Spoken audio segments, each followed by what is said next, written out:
जिस तरह से ओबीसी आरक्षण में क्रीमी लेयर का प्रावधान है, उसी तरह का प्रावधान एससी एसटी के आरक्षण में भी हो। इसके लिए सुप्रीम कोर्ट में कुछ याचिकाएं डाली गई, जिसका केंद्र सरकार ने विरोध किया है। जी हां, सरकार ने सुप्रीम कोर्ट को दिए हलफनामे में यह कहा है कि अनुसूचित जाति यानी कि एससी और अनुसूचित जनजाति यानी कि एसटी के आरक्षण में क्रीमी लेयर का सिद्धांत लागू नहीं होता। मौजूदा कानून में कहीं भी ये प्रावधान नहीं है कि क्रीमी लेयर का नियम एससी एसटी पर लागू होता है। सरकार का ये तर्क है कि एससी एसटी का आरक्षण सामाजिक भेदभाव और ऐतिहासिक अन्याय की भरपाई के लिए है। सिर्फ आर्थिक फैक्टर जो है वो इससे नहीं देखा जा सकता। बेहतर आय से भेदभाव खत्म नहीं होता। सरकार ने इंदिरा साहनी मामले का हवाला देते हुए कहा कि एससी एसटी और ओबीसी की पहचान ऐतिहासिक, सामाजिक और शैक्षिक पिछड़ेपन के आधार पर होती है, सिर्फ आर्थिक स्थिति के आधार पर नहीं। सरकार ने साथ में यह भी तर्क दिया कि आरक्षण से जुड़े हुए नियम बनाने का अधिकार संसद के पास है, कोर्ट के पास नहीं। एससी एसटी आरक्षण में क्रीमी लेयर के सिद्धांत को लागू नहीं किया जाता।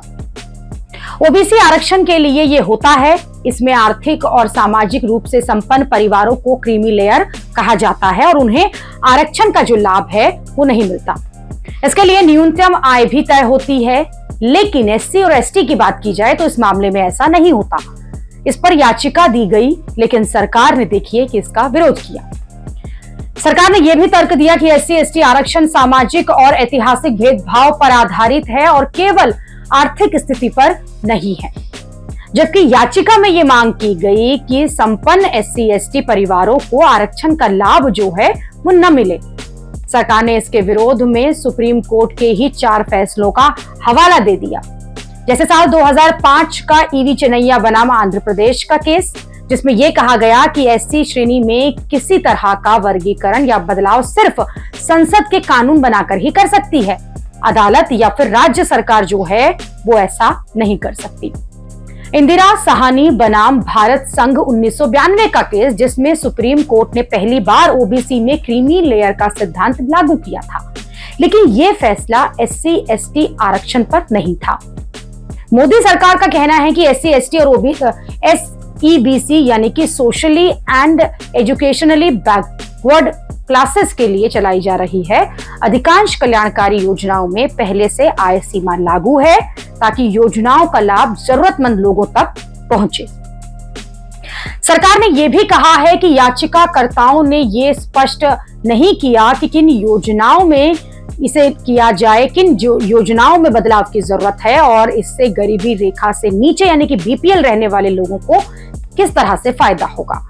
जबकि याचिका में यह तर्क दिया गया है कि बिना क्रीमी लेयर के एससी एसटी आरक्षण का लाभ प्रभावशाली परिवारों को जो है वो मिल रहा है।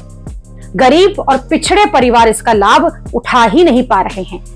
इन याचिकाओं का आधार सुप्रीम कोर्ट का 2024 का एक फैसला है, जिसमें कोर्ट ने एससी एसटी में भी वर्गीकरण की इजाजत दी थी।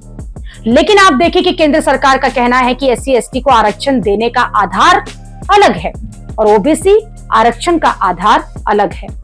सरकार के मुताबिक अनुसूचित जातियों की पहचान ऐतिहासिक रूप से अनटचेबिलिटी की प्रथा से हुई है। एसटी यानी कि अनुसूचित जनजातियों की पहचान उनकी विशिष्ट संस्कृति, भौगोलिक अलगाव और पिछड़ेपन के आधार पर की जाती है, जबकि ओबीसी की पहचान जो है वो मुख्य रूप से सामाजिक, शैक्षणिक और आर्थिक पिछड़ेपन के संयोजन के आधार पर होती है। सरकार के मुताबिक एससी एसटी के आरक्षण का मुख्य उद्देश्य सामाजिक न्याय हासिल करना, ऐतिहासिक भेदभाव को दूर करना और सार्वजनिक जीवन में उनकी समावेशी भागीदारी सुनिश्चित करना है। हलफनामे में यह भी कहा गया कि एससी एसटी समुदायों के खिलाफ भेदभाव केवल आर्थिक परिस्थितियों के आधार पर नहीं हुआ है।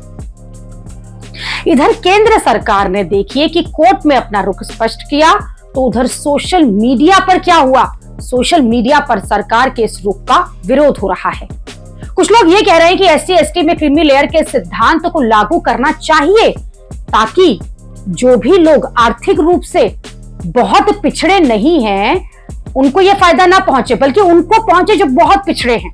आर्थिक पिछड़ापन हटेगा तो सामाजिक पिछड़ापन भी धीरे धीरे आप देखिए कि कम होगा। नहीं तो आरक्षण का लाभ जो है दशकों तक क्रीमी लेयर को ही मिलता रहेगा।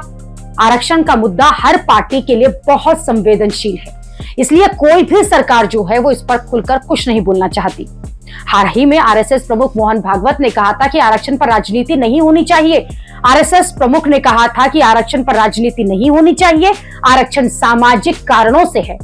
जब तक ये सामाजिक भेदभाव रहेगा तब तक आरक्षण जारी रहेगा। जिन लोगों को इसका लाभ मिला है उन्हें आगे आकर उदारता दिखानी चाहिए। उन्होंने कहा था कि आरक्षण का लाभ लेने वालों को अपनी इच्छा से लाभ छोड़ने पर विचार करना चाहिए। इस बयान के विरोध में मायावती ने कहा था कि आरक्षण में क्रीमी लेयर की बात करना बाबा साहेब अम्बेडकर के उद्देश्यों के खिलाफ है। इन समुदायों ने लंबे समय तक जाति के आधार पर जो भेदभाव है उसे झेला है। आज भी इन वर्गों के साथ शोषण, अन्याय पूरी तरह से खत्म नहीं हुआ है।